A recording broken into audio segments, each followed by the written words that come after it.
Genesis chapter 3, verse 17, God turns to Adam and he says to him, because you have listened to the voice of your wife and have eaten the tree of which I commanded you not eat of it, cursed is the ground because of you, and pain you shall eat of it all the days of your life. Thorns and thistles it shall bring forth for you, and you shall eat the plants of the field. By the sweat of your face you shall eat bread till you return to the ground, for out of it you were taken, for you are dust, and to dust you shall return. So not just human relationships, but also the very creation itself was broken by Adam's sin. In fact, God says the ground is cursed. Now, I don't think that's referring literally just to the dirt part under your feet. I think it's the whole thing, the earth, the creation. In Genesis 3, the word curse is actually not used of the man and the woman. People say, God cursed humanity. No, he did not. Read it carefully. The word curse is not used of the man or the woman's children or anything like that. The only things that are cursed in Genesis chapter 3 is creation and the devil, the serpent. But I think there's a tie there. They're tied together. The serpent is cursed, and he is now going to preside over a whole creation that is cursed. Here's what I think happened. Again, God gives as judgment more of what people already wanted. So the man didn't want the responsibility of having dominion over creation. He didn't want the responsibility of subduing it. He didn't want the responsibility of leading. He didn't want any of that. So he stepped back and he abdicated his role. And what God says is, fine, you get more of that. In fact, what you get is the serpent will now rule instead of you.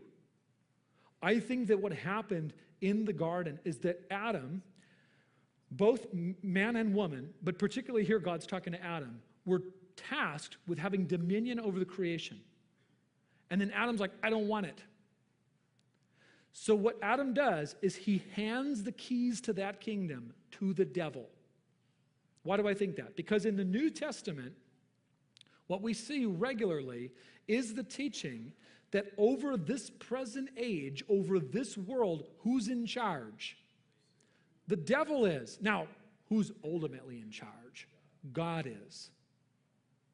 But so, for example, in Ephesians chapter 2, Paul says to the church, you were once dead in the trespasses and sins in which you once walked, following the course of this world, following the prince of the power of the air and the spirit that is now at work in the sons of disobedience.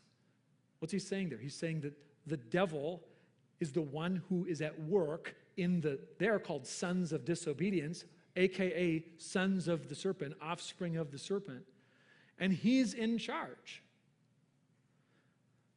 And because of that, because the devil now has charge over creation, Adam is not going to have fulfilling, joyful work, but anxious toil.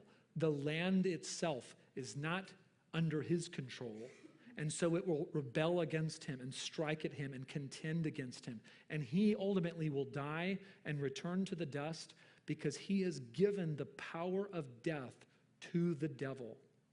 He has handed over the keys to all of creation to the devil. So what's this to say then? Well, Hebrews chapter 2 and verse 14. Since therefore the children share in flesh and blood, Jesus himself likewise partook of the same things, that through death he might destroy the one who has the power of death, that is, the devil, and deliver all those who through fear of death were subject to lifelong slavery. So you see how there's a much harsher punishment, a much harsher rebuke and judgment of man. Why? Because to the woman, God says, your relationship with your husband is going to be very difficult because both of you are narcissistic, selfish idolaters now. But the scope there is the human marriage, yes? When God turns to the man, what's the scope? Everything. So essentially he's saying to the woman, like, okay, because of what you've done here, the consequence you get is tough marriage. Man, the consequence of your sin is everything is cursed. You have let everything go to hell.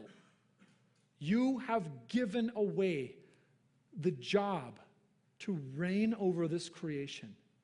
And because of that, you have now given way to a creation that is ruled by the devil.